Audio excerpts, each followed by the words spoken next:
पाकिस्तान ने टी20 क्रिकेट में डोमिनेट करने के लिए नया प्लान तैयार कर लिया है। इसके हवाले से पाकिस्तान के कोच ने दावा किया है कि अब पाकिस्तान की पावर हिटिंग दुनिया देखेगी। इस तरह की क्रिकेट आपको बिल्कुल मुख्तलिफ क्रिकेट देखने को मिलने वाली है और दौरा बांग्लादेश से इसका आगाज़ होगा। जबकि एशिया कप और टी20 वर्ल्ड कप 2026 के लिए प्लान ए और प्लान बी तैयार कर लिया गया है। उसके हवाले से क्या अपडेट हैं, ये तमाम चीज़ें इस रिपोर्ट का हिस्सा बनाते हैं। सबसे पहले बात करते हैं कि पाकिस्तान की अब प्लानिंग क्या होने जा रही है।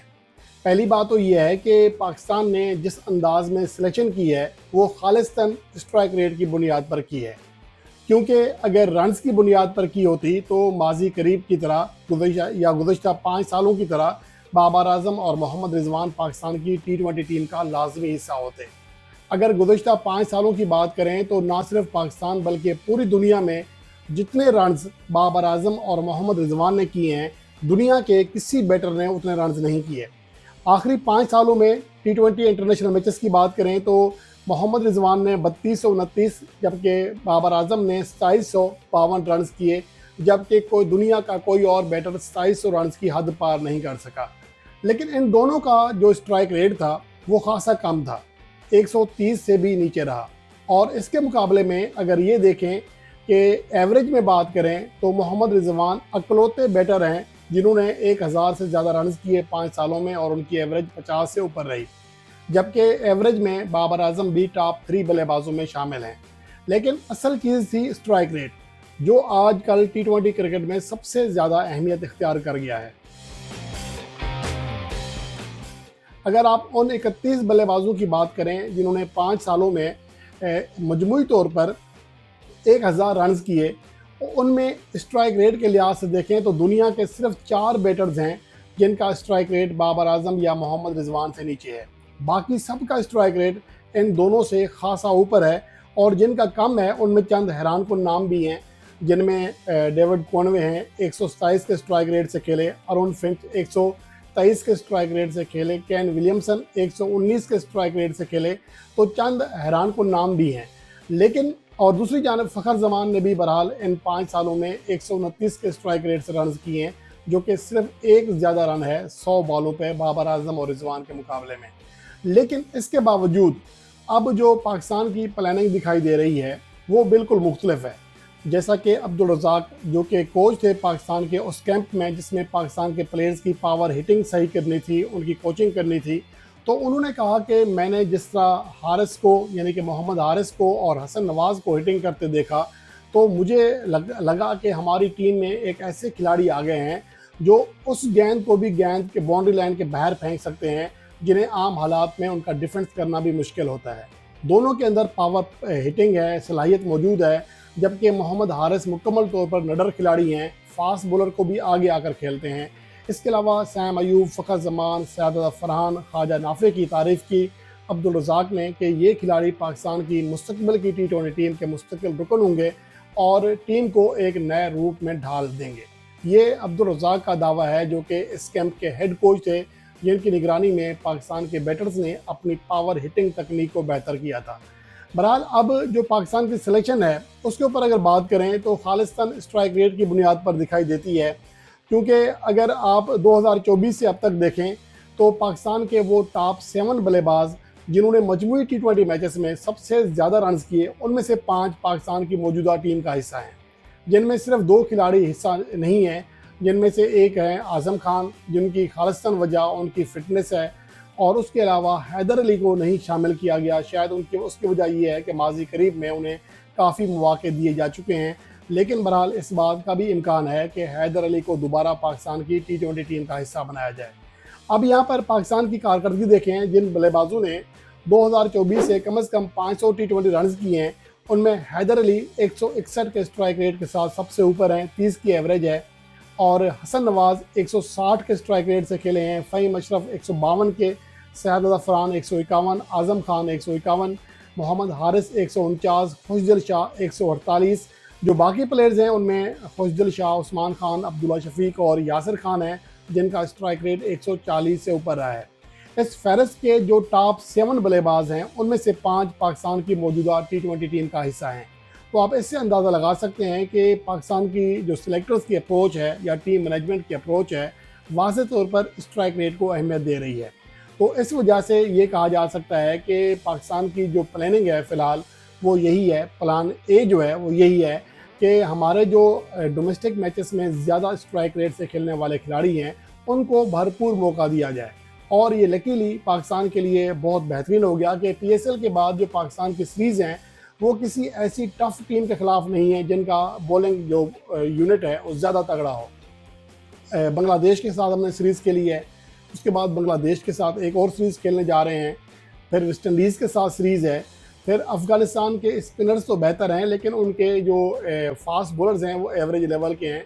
तो ये लकीली पाकिस्तान को 4 ऐसी सीरीज़ मिल गई हैं जिनमें इन नौजवान प्लेयर्स को ख़ुद को मनवाने का पूरा मौका मौजूद है।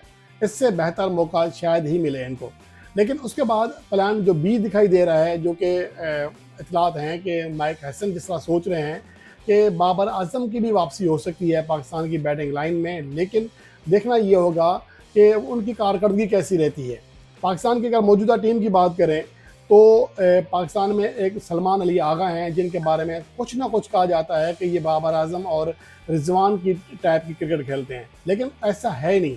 जो आखिरी 7 इनिंग्स खेली हैं सलमान अली आगा ने, उनमें से 3 50+ इनिंग्स खेली हैं, खुद को हर पोजीशन पर खिलाया, हत्ता के 5वें नंबर पर चले गए हैं।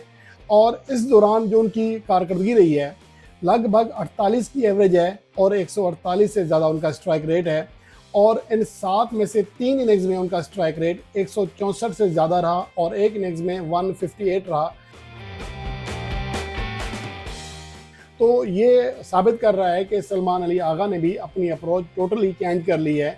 जो उनके बारे में एक परसेप्शन है कि ये बाबर आजम या मोहम्मद रिजवान या फिर अब्दुल्ला शफीक इस टाइप के प्लेयर हैं या बैटर हैं, तो ऐसा है नहीं।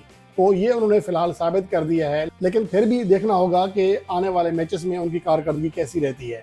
अगर पाकिस्तान की मौजूदा अप्रोच देखें, ख़ास तौर पर 2024 से, तो काफ़ी हौसला अफजा है।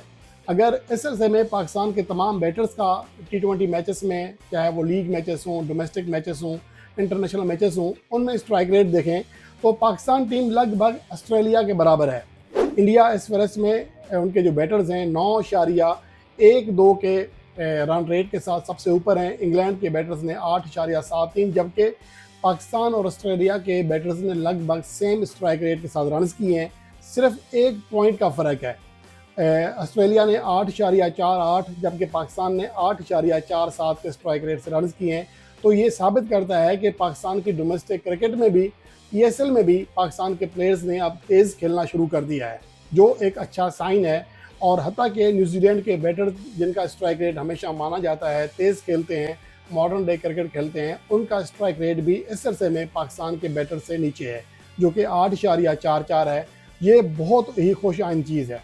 और दूसरी बात यह है कि 2025 में जिन बल्लेबाजों ने सबसे ज़्यादा रन किए हैं, छक्के मारे हैं T20 मैचेस में, उनमें शहजाद अफरान 67 छक्के लगाकर दूसरे नंबर पर हैं, जिनके आगे निकोलस पुरान ज़रूर हैं जिन्होंने 3 छक्के ज़्यादा लगाए हैं, लेकिन इसके मुकाबले में 14 ज़्यादा इनिंग्स भी खेली हैं।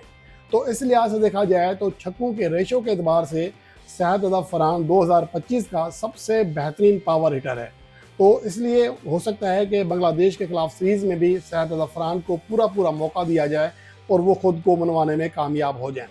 उसके अलावा अगर आगे बात करें, जो सूरत हाल दिखाई दे रही है बाबर आजम और मोहम्मद रिजवान के लिए, क्योंकि अब पाकिस्तान ने फ़िलहाल कोई T20 इवेंट नहीं खेलना T20 वर्ल्ड कप 2026 से पहले। दिसंबर और जनवरी में PSL के लिए एक विंडो का इम्कान था, लेकिन अब वो भी आगे जा रही है दोबारा अप्रैल मई में। तो हो सकता है इस दौरान कोई इवेंट करा लिया जाए, लेकिन फ़िलहाल कोई शेड्यूल नहीं है। तो इसलिए बाबर आजम को और मोहम्मद रिजवान को कम बैक करने के लिए, ख़ुद को साबित करने के लिए, या तो 9 वनडे इंटरनेशनल मैचेस हैं जिनमें से 3 वेस्ट इंडीज़ में खेले जाएंगे, 3 साउथ अफ्रीका के ख़िलाफ़ अपने मुल्क में, और 3 ही मैचेस वनडे मैचेस जो हैं श्रीलंका के ख़िलाफ़ अपने ही मुल्क में खेले जाएंगे। इन 9 वनडे मैचेस के अलावा बिग बैश एक ऐसा इवेंट है जिसमें बाबर आजम और रिजवान अपनी तकनीक को मनवाते हुए खुद को अच्छे स्ट्राइक रेट से खेलने वाला खिलाड़ी साबित कर सकते हैं। अगर इन इवेंट्स में यानी कि 9 वनडे मैचेस या बिग बैश में उनका स्ट्राइक रेट उस तरह सामने नहीं आ सका जिस तरह हम उम्मीद करते हैं, तो फिर बहुत ही मुश्किल हो जाएगा इन दोनों बल्लेबाजों के लिए कि वो T20 वर्ल्ड कप 2026 के लिए मेन प्लान का हिस्सा हो।